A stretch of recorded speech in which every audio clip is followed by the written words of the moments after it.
You said burn it down. It's time.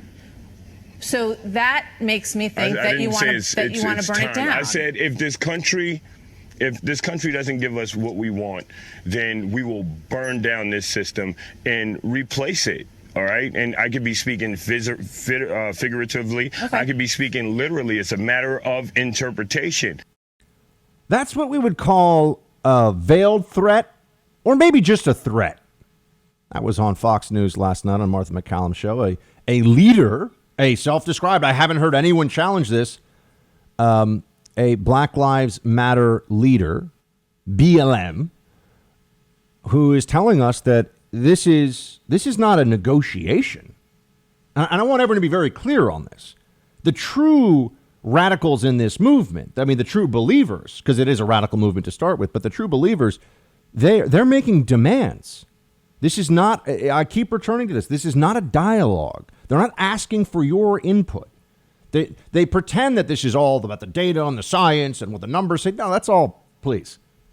These marches in the streets are all meant to show people not just the numbers that they can get in support of this movement, but that if you don't do what they say, then some percentage of these marches are going to trash your neighborhood. And maybe they'll even show up outside your house. This is a threat. This is a threat against the system explicitly by a group that is just the vanguard of the Democrat Party lunatics. That's what's happening here. I mean, the Democrat Party no longer, I think, is even making an effort to have any bipartisan solution. I mean, they don't even pretend. Sometimes they'll go through, we'll talk to the other side. No. On these issues, they want to let the radicals go out there and lay the groundwork for a Democrat system takeover.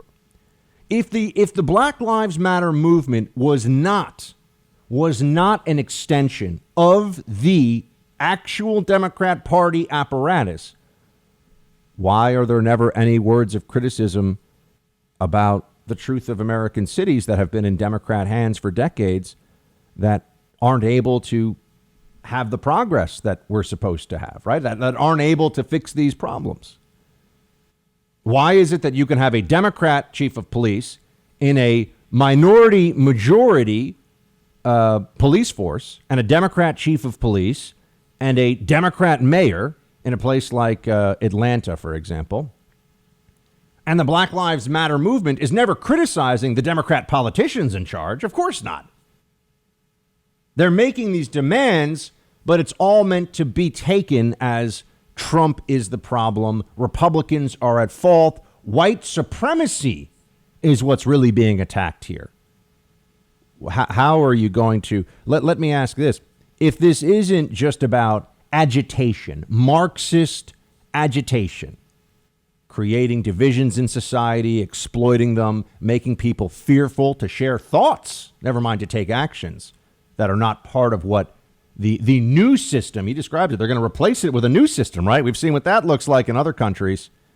And let's go read a little bit about what it was like under the Soviets. Not fun. Or just read about Venezuela. It's not fun. Not a good place.